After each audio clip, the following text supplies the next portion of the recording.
There's a house in a terraced street in Ponders End, North London, where the events of the past 2 months have baffled all who've heard about them and scared the life out of those who've been directly involved.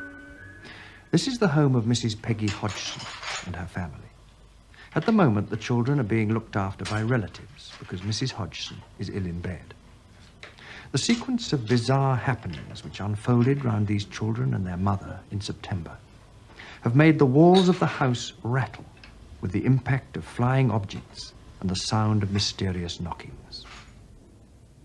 Soon a second family was drawn into the action, the next-door neighbours, Peggy and Vic Nottingham. We'd been sitting listening to the knocking, and the woman next door, she called me in. We couldn't make out what it was. I heard the knocking as I walked in the front door, but I went all over the house, checked it, checked the walls, checked everything. Just couldn't make out what it was. So in the end, I thought to myself, well, there's only one thing. I'll call the police. One of the 2 police officers sent to investigate made the following remarkable statement about what they heard and saw in this living room. There were 4 distinct taps on the wall, and then silence. About 2 minutes later, I heard more tapping from a different wall. The other police constable checked the walls, attic, and pipes, but could find nothing to explain the knocking. The eldest son of the family pointed to a chair next to the sofa. I then saw the chair slide across the floor. It moved approximately 3 to 4 feet and then came to rest. I checked the chair, but could find nothing to explain how it had moved. The police definitely wanted to get out of the house. How could you tell? David was as frightened as I was. And then the second night we went back in there again, and we got the same reactions again. We got this knocking. And then this here Lego. I witnessed a box of Lego underneath a chair, but I walked into the room. As I walked into the room, the Lego began to fly. But where it was coming from, I don't know. One piece hit me on the arm. And did it hurt? Oh, it brought a lump up. It caught me on the elbow, and it brought a lump up. And as I one say, tiny little piece? One tiny little piece of Lego. Now, it's not much bigger than 3/4 of an inch. But it caught me on the elbow, and as I say, it brought a lump up.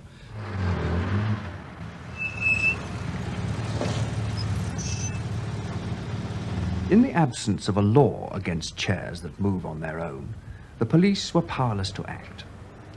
So the neighbours called in the man from the Society for Psychical Research. Maurice Gross is an inventor who devotes his leisure to investigating the supernatural. Since coming on the case, he's made several recordings of what he says are unique examples of a poltergeist in action. Tapes can, of course, be faked, but in this one, recorded in a bedroom after the family had gone to bed, the reactions of the Hodgson children to some very strange occurrences seem totally genuine.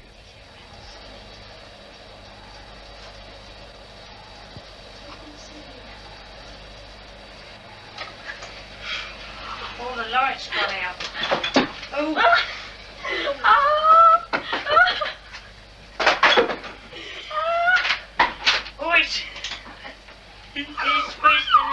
It's thrown the lamp on the head. right way across the room and pulled it out of the socket. Quick, turn the lamp off. The light plug was pulled from the socket 3 times after that. Then, after a period of watching and waiting, something even stranger happened. Who's that shaking the door? Oh. What's on there? Mum's laughing. Oh, what's that? The slipper was thrown across the room, hit Oh, the door not my one. as I was holding the door. My one. The white slipper hit the door as I was holding the door. He hit me on the leg. Where's the other one? The other one's over here. What sort of a case is this in your experience? Well, I think this is probably the best case this century. In fact, as far as documentation is concerned, it may be the best case of all time. What special aspects make it so?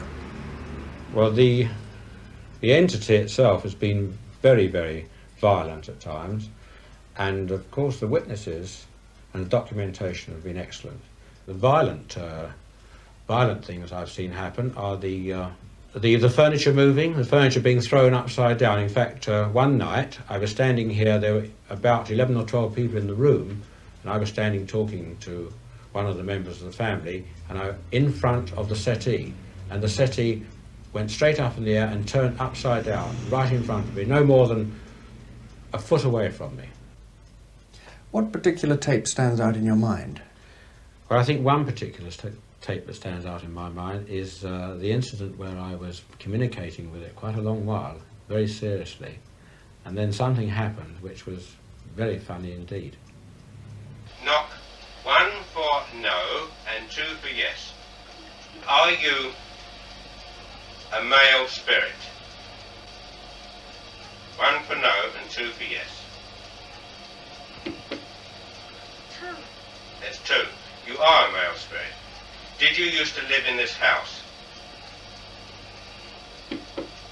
You did. Was it more than 50 years ago? Yes. Did you die in this house? Did you pass on? You did pass on in this house. Now, why are you here? Are you unhappy? You're not unhappy. But why are you here? Is it because you want to give us a special message? No. You don't want to give us a special message. Are you having a game with me? Oh, right. Oh, crumbs. As I asked the question, are you having a game with me? It threw the cardboard box and the pillow right in my face. Well, thank you very much. That was a very good answer. And we was all just standing in the kitchen, all of us together. And then all of a sudden a pool of water come from nowhere in the middle of the floor in the kitchen. And then we heard the toilet chain pull. And there was no one at all out in the toilet. We was all in the kitchen. And the door opened in the toilet, then the chain went, and as we walked out there, the toilet brush came from the thing what it was in, the container, and the brush just come up and settled on top of the toilet. Just like that, as if someone had just got in there, pulled the chain and then took the brush up and to wash the toilet. And the doors, well, and then the bathroom door opens, and the kitchen table has just tipped up, and there's Janet, one of the girls, she's been just sitting on the chair and she's been thrown completely across the room. There's a child's chair, I bet it weighs about 10 pounds, padded one with metal legs. And the child is sleeping in a single bed one side of the room, and I was sitting on a single bed the other side of the room, with his chair in the middle. The child went to sleep, and all of a sudden she got a little bit restless. Well, just after that, his chair was lifted off the ground, and it was thrown about 9 foot through the air, a good 9 foot, for no reason whatsoever. No one was on the end of it. Didn't touch no one, just went a straight line down the room. And what did you do? I ran out the room again. You know, I mean, when you see these things, there's nothing on the end of them. You begin to shake. The third family to be caught up in the story was John and Sylvia Burkham, who live a few doors away. John is Mrs. Hodgson's brother, and he and Sylvia have spent hours at the Hodgsons' house, trying to help them through all the unexplained goings-on. But they've had plenty of shocks of their own. Now, what happened in this bedroom? Well, I heard a noise downstairs. I come up, and there was the eldest girl on the floor. But the other one's missing. So I look under this bed, I look under this one, and as I stand up, I see it. There she is, across this radio, one leg in the air, and her head hanging down. Just to prove that I wasn't mad, I yelled for my wife to come up to see what I have just seen. But she was asleep. As a roof repairer, Vic Nottingham is used to tall stories. But he never thought he'd play a leading role in one like this. I've got one chap at work, for instance, and he says to me, "How's your ghost getting on?" Now, I mean, it's no good talking to a chap like that. because he's got no reaction on it whatsoever. He thinks that I'm going round the bloody bend, like, you know what I mean? But Do you think you are? well, I was straight. I mean, I'm 44 and I've never witnessed anything like it before in my life. But the only thing that worries me, see, being a roofer by trade, is beginning to get on top of you. Your nerves begin to shatter a little bit. In every story of things that go bump in the night, there are two possibilities. One, that it's a hoax. Two, that there's something going on beyond the grasp of the human mind. If this is a hoax, it means that some of the 17 people who've seen things have been playing an elaborate and twisted joke on the others. If it isn't a hoax, it means that either those 17 people have all been having hallucinations, including the police, or this is the best documented ghost story of all time.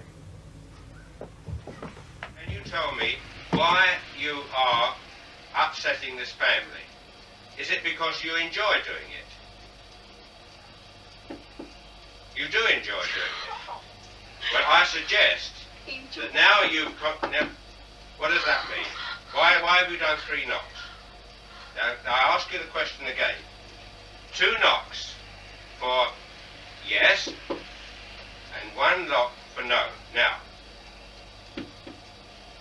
yes, that's right, you understand. Now, do you enjoy upsetting this family? You do? Well, now, will you please go away? Because I think you've had enough of your jokes. You won't go away. But I would like you to go away, and go away because I think you've been upsetting this family long enough, and it's time you went away. You understand me? Please go away. Yes, you must go away. It's absolutely essential that you go away. No, you mustn't be obstinate. You must go away. Well, you must. I'm sorry, but you must stop annoying this family. You've had enough. You've had a good time. Now, please go away. All right? Please go away.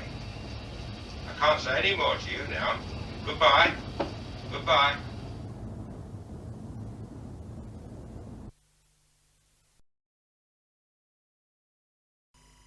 These teenage sisters believe they're haunted by a poltergeist.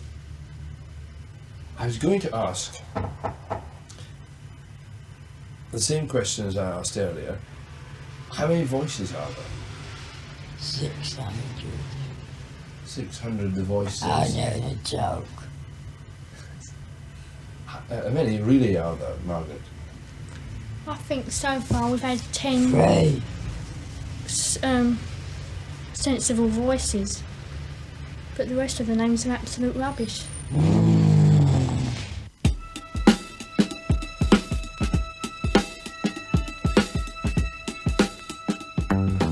11-year-old Janet Hodgson appears to be the focus of many of the strange happenings in Green Street.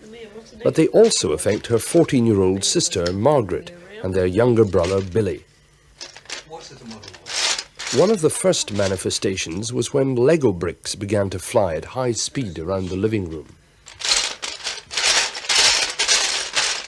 How does it feel to be haunted by a poltergeist? It's not haunted. Shut up. Why isn't it haunted? I don't know. Does it frighten you, the things that happen here? Oh, well, it did first, but now I've got more used to it. And you learn to accept the things that happen. It's slung covered it, Mum. Might eat it, Mum. Slung a bookshelf at Margaret. Have you tried telling it to go away? Yes, Yeah, many no times. answer, nothing. And what does it reply? No, it won't. It'll stay another 6-7 years. The local police could find no explanation for the knocking either. They were even more baffled when 2 of their beat constables reported seeing an armchair levitate across the Hodgsons' living room. It came off the floor, or maybe a ½ inch, I should say, and I saw it slide off to the right, about 3.5 to 4 feet before it came to rest.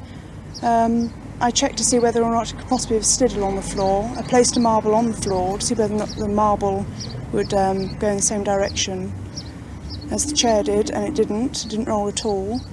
I checked for wires under the cushion of the chair, and I could find no explanation at all.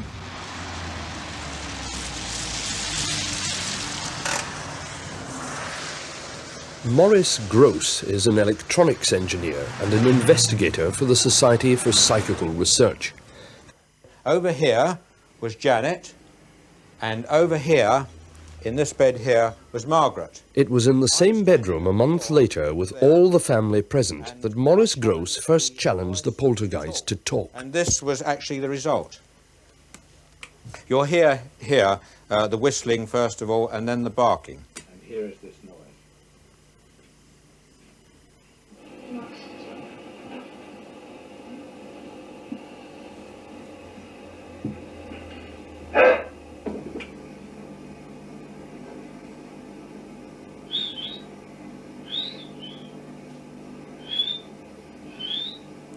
The barking here is quite extraordinary, actually.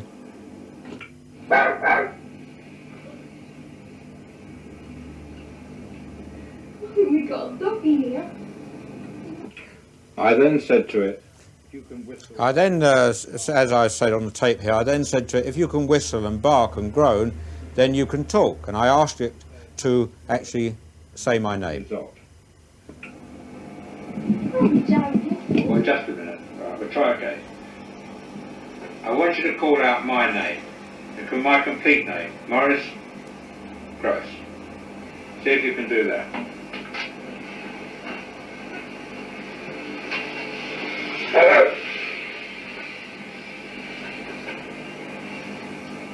Hello.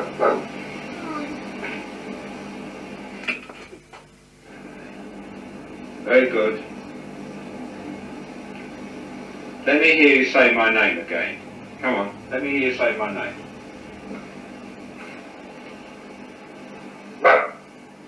Come on, my name's Maurice. Let me hear you say it. Maurice. Now that was the first time we heard the voice, and since then we've been hearing it again and again, and it's been getting louder and louder. What about the voices? When did the voices start? December the 12th. December the 12th? Yes. And how did they start? Well, one night Mr. Gross was talking about it about 8:30. He said, all we need now is the voices to talk. And that night I went to bed and can't remember exactly what happened.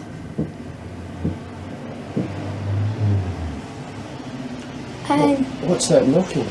yeah, Can hear it now. I was doing that yesterday morning, and Peggy was on her own, so she come in to us, because it wasn't her. She come in. We sat together and we heard it, and I counted how many knocks, and there was 14 altogether, and it's doing it again now. That was 3 knocks just now. Yes, it goes in 3s and 2s. how we first got contacted, this was when Mr. Gross said, if there's anyone there, knock twice for yes, and if not, 1 for no. I wonder if we did that now, whether it would answer. Is anybody there?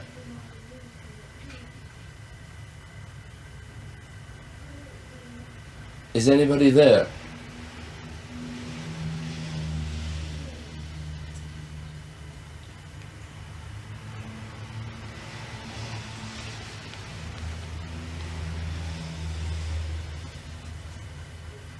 Nothing. No. It doesn't always do it to order. No, it doesn't. It goes in spasms. Like we're talking now. It may not now, after you've said that, but it won't do it when you want it to, straight away. No. What about the voices? They sometimes say things and make answers. Is that the voice now? Yeah. Is anybody there? How many voices are there? No. Dirty Dick, Andrew Garner, and Stuart Thurton. Dirty Dick, Andrew Gardner, and Stuart Thurton. Oh, has he ever spelt that for you? No. Mr. Ghost asked him, but something distracted Mr. Ghost last night when he asked. Or some time ago. And Sorry, what do you go. think these are? Are they people or are they just voices? Could be spirits, oh, I don't know. I believe it's a Ghosts form or of something. spirit speaking for us somehow. No. We don't get this at school, these voices are. Because I believe when we're all separate, it's not so strong. Just when you come near each other? Yeah, like here, or our aunts, we were up there together, or in Peggy's next door. And Janet's, your voice is stronger, isn't it? It seems to be the strongest. Yeah. When you hear the voice and it comes out, where does it come from? Here, your throat? No. Where do you feel it comes Back from? of the neck. Back of the neck. And so it must be as if it's somebody else speaking then, when you hear Yeah, it. behind us. And do you get the feeling when you hear the voice that there is a person there? Yes.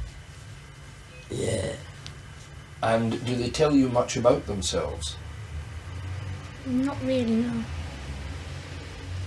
They just tend to growl and...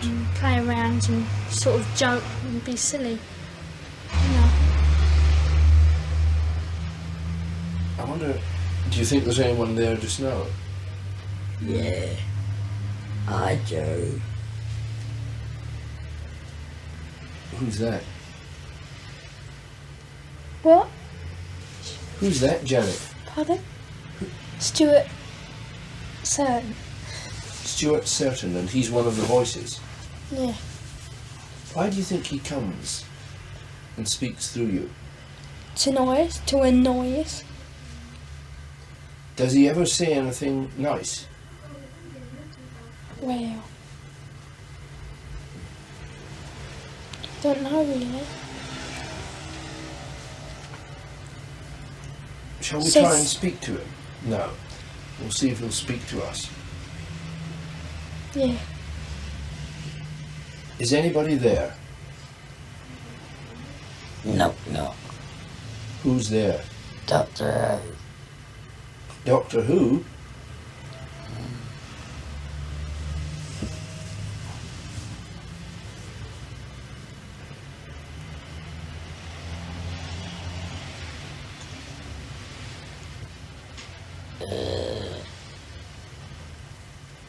Goose chasers here. Mr. Gross, a lot of people, hearing these voices produced by the children, will simply say that they are very good ventriloquists and that this is all a hoax. How would you react to that? Certainly not. They're certainly not very good ventriloquists. We have had tests on them to see whether they can ventriloquize. They can't. To keep up this particular type of voice for any length of time without damage to the vocal cords is absolutely impossible. I mean, there must be some hoarseness attached to it. But don't forget, these children don't do this for a couple of minutes or so. They do it for lengths of periods up to 3 hours, and without any hoarseness or sore throats whatsoever. Well, perhaps you've got something to say, son. Yeah. I'd like to know how you make this noise without bashing Janet's vocal cords to pieces. If I do it for half a minute, I get a sore throat. Joe? Guy Lyon Playfair is an author of books on the paranormal, with experience of poltergeist cases in Europe and Brazil. How do you do it, mate? God, I reckon hours. Don't you ever get a sore throat, Janet? No. Sure. Yeah. You never get pain in the back of the neck or something? No. Oh, what do you mean? I'm sorry, I'm not with you. What? I feel... Oh, you with me now? With you? Sensation in the back of the neck, yeah. Well, tell us about that. I don't know how to No, tell me explain about that. You get it now? It's buzzing in the back of the neck. Yeah. Do you feel it vibrating as if it was sort of No, like someone someone got what? their hand on the back of my neck like that. Poltergeists seem to thrive on an atmosphere of tension that is partly sexual. The fact that most of the focuses are adolescents seems to contribute to the mischievous nature of the effects, leading some to suggest that the kids are faking or enjoying a laugh at the expense of the investigators. But to create all the bizarre effects that went on in this house either involves a gigantic conspiracy with the neighbours or a disruption in our laws of mind and matter.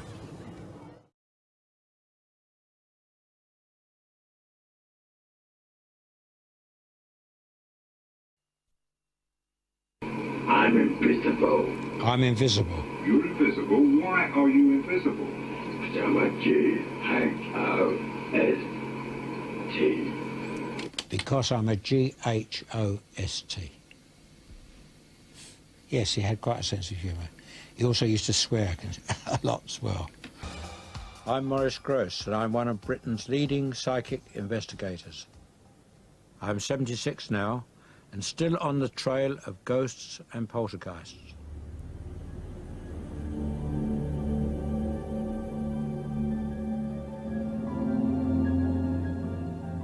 In 1977, I led a team which investigated what is now regarded as the world's most famous poltergeist case, the Enfield Poltergeist.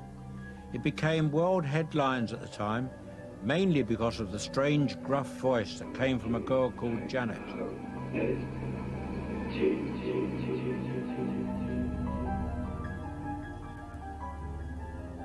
Hollywood soon got in on the act, and the makers of several box office hits acknowledge a debt to my case in Enfield. I've never been able to forget that voice. He called himself many names, but mostly Bill or Fred. I still listen to the 180 hours of tapes I recorded during the investigation. Bow, bow, bow, the pub. Check is down the street. Merrily, merrily, merrily, merrily, lovely part the tree. Now now. This voice is coming from an 11-year-old girl. Well, perhaps, Guy, perhaps you've got something to say to them. Yeah.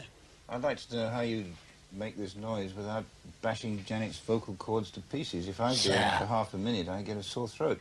Goose chases here. And we found that on analysis, the voice was not made by the larynx, the voice box, but by the false vocal fold, which is above the larynx. And you only use that when you lose your voice and you talk like that. Well, if you talk like that for more than a couple of minutes, you start getting a sore throat. Talk like that for 5 minutes or so and you're going to start doing damage to your throat. And yet this voice used to speak up to 3 hours at a time. Not continuously, of course, but up to 3 hours at a time without the girl showing any distress at all. Absolutely remarkable. The voice was just part of it. The girl levitated, going from horizontal to vertical in a sixth of a second. Furniture was thrown around the rooms. The house was swarming with journalists. But after 4 days, they were baffled and frightened and called my team for help. A policewoman gave a sworn affidavit of the extraordinary activity she witnessed. Even the ghost chipped in. The death certificate confirmed the truth of what the ghost was saying. Many objects materialised out of thin air. Spoons were bent. Fires broke out spontaneously in the impoverished family's home. The family had to endure practically every known phenomena in a poltergeist case. They were traumatised. They didn't benefit financially and were ostracised by many of their local community. The Enfield Poltergeist menaced that family for 18 months. It nearly destroyed their lives. I'm going back to see them for the first time in 20 years. Janet, the girl at the centre of it all, prefers to remain anonymous, but I spoke to her mother and sister. Well, here I am at this famous house in Enfield, and here you see Margaret and her mother, who were very, very involved in this case. You remember the day I first came? Yes, I remember, Mr. Gross, and you was on the case ever since then, onwards, and you saw everything and took note and explained to us You remember when the reporters and journalists were here, how did they carry on? I could see the fear in some of their faces also, and they probably could sense that we was dead scared and wanted to run out any minute. I know I did. My sister did, I know that. I remember one of them came in and he explained to me that I'd got a poltergeist in the house. And I said, what on earth's that? And I nearly fainted when he told me. I didn't even know what it was. In fact, I don't think any of us did. And we couldn't even say the word poltergeist until Mr. Groves from the Psychical Research explained how to say poltergeist. That's me. and also what it actually meant in, was it German? Was it? Yeah, poltergeist, noisy ghost. In the meaning of it. Also, yeah. which he explained to us. What do you say to people who say to you, with you children playing around, what do you say about that? I say that's a matter of opinion. If you haven't experienced it, you're going to say that. But it did really happen. It upsets me deep down to think that they can't give us an open mind, the ones that just put it down completely. But all I can say to them is I wish they can experience the same thing as what we went through. They certainly wouldn't say it was false or fake or it was child playing or anything of that kind. The welfare of people at the centre of poltergeist activity is very important. I believe that most poltergeist activity is actually caused by very high levels of stress. Occasionally you get paranormal entities interacting with this. And this is what I think happened at Enfield. I haven't spent all my years searching for the paranormal. Like everybody else, I had a normal life to lead.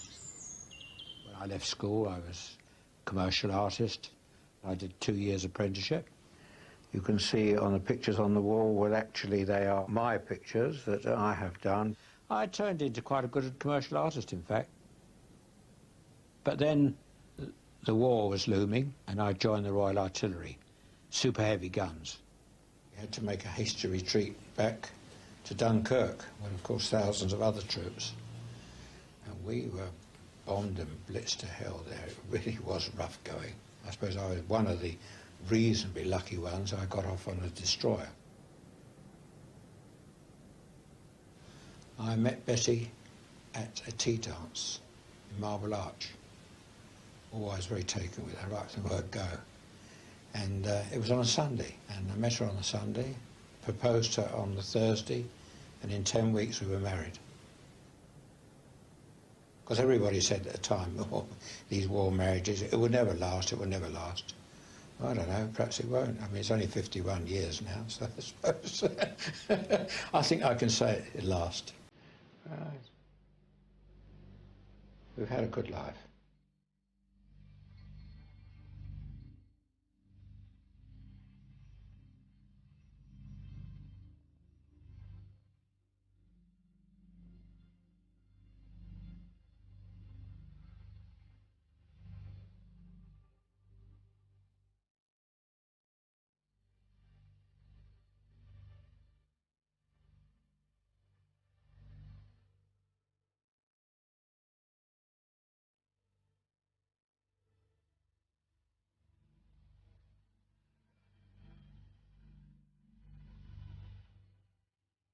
A good life, that is, until the death of our youngest daughter, Janet, in a road accident.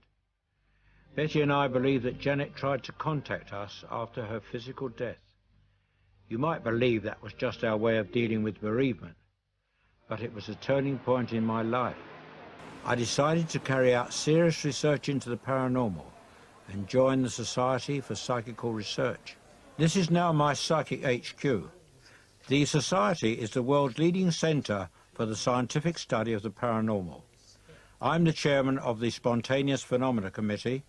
People write to us from all around the country with their strange cases, which we investigate on a non-fee paying basis. Can you recap on who he said was psychologically disturbed? He said What name of who was it? Because there's so many names. That's the covering letter, isn't it? Yeah, on the covering letter. There's so many people mentioned there. Yes, I was wondering that. Expert in the early 60s and a retired university lecturer. Well, I think we can dispense with that case then, yeah.